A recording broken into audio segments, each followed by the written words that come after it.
Blessed first Friday of Lent, my dear friends, my dear brothers and sisters.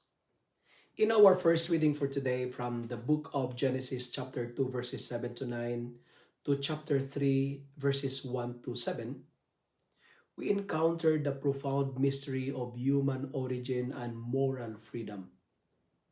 God breathed life into Adam, forming him from the dusts, a moment that reveals both our humble beginnings and the divine intimacy at the core of our existence. The gift of life comes intertwined with choice, a divine invitation to trust and obedience.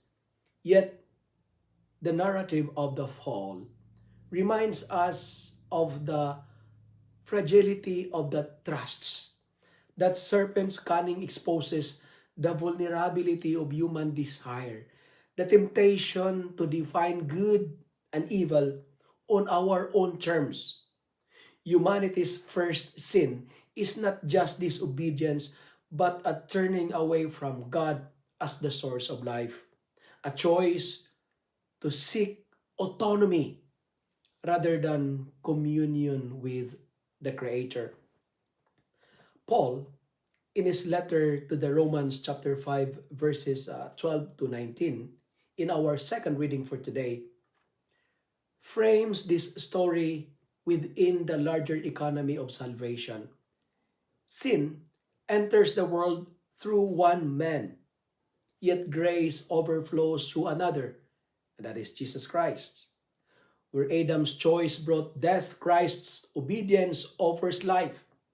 This contrast is not merely theological abstraction. It touches our daily reality. Every temptation, every moment of self-assertion against God's will echoes the primordial choice in Eden. And yet Paul assures us that Christ's act of obedience restores the possibility of eternal life. Where sin abounded, grace abounded all the more. A grace that invites us to participate in Christ's victory over death and to embrace a life of righteousness.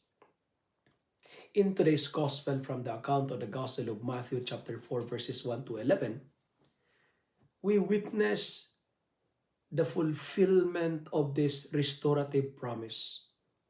Restorative promise in the humanity of Christ. Just as Adam faced the test of the forbidden tree, Jesus faces temptation in the wilderness. Unlike Adam, he responds with obedience and reliance on God, resisting the allure of power, instant gratification, and mistrust of the Father. The Gospel shows us that our struggles with sin is not a solitary battle. It is illuminated and redeemed in Christ's victory. His example teaches us that life is most fully realized not through self-assertion or clever shortcuts, but through fidelity to God's Word. To live, to truly flourish, is to align our choices with divine love, to breathe in the grace freely offered to us, and to resist the subtle seductions of pride and independence. Moreover, in today's Gospel, Jesus faces three key temptations in the wilderness, and each has a spiritual lesson, especially for this season of Lent. The three F of temptation of Jesus, and let me discuss it one by one. The three temptations, 3F. The first F, food. This is the temptation of appetite, turning stones into bread. And what it is? Satan tempts Jesus to satisfy his hunger by using his power selfishly. This represents our struggle with gluttony, instant gratification, or using God's gift for self-serving purposes, and how to fight it in this season of Lent. Let us practice fasting, not just from food, but from habits or comforts that distract from God. Remember that man shall not live by bread alone, but by every word that comes from the mouth of God.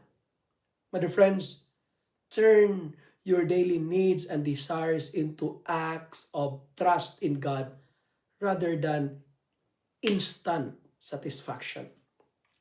The second F, temptation to fame, temptation of pride, power, jump from the temple. And what it is? Satan tempts Jesus to test God's protection by performing a spectacular act, appealing to vanity, to pride, or desire, or recognition. And how to fight it in this season of Lent? We are asked to practice humility and silence, avoiding the need to prove yourself or seek admiration or applause or recognition. Trust in God's plan instead of testing His faithfulness. My dear friends, use this season of Lent as a season of prayer and interior conversion, valuing God's approval over human praise. And the final temptation, the final F, fame. Temptation of wealth, control, all kingdoms. If you worship me, says Satan. What it is? Satan offered Jesus all kingdoms of the world in exchange for worship, representing materialism, greed, and idolatry. And how to fight this in this season of Lent? We are asked to practice almsgiving and detachment from possessions and sharing with the poor. Recognize that true power belongs to God, and we are stewards, not owners.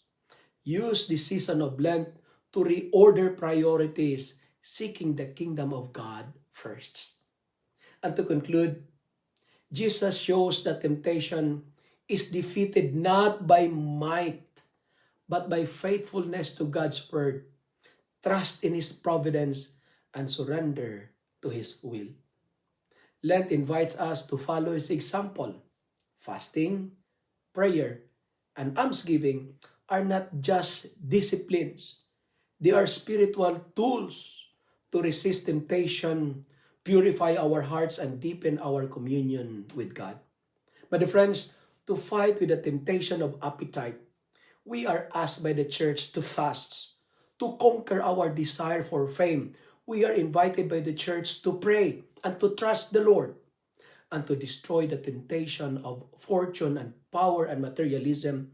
The Mother Church asks us to give alms and practice detachment, that is, seeking God's kingdom above wealth or control.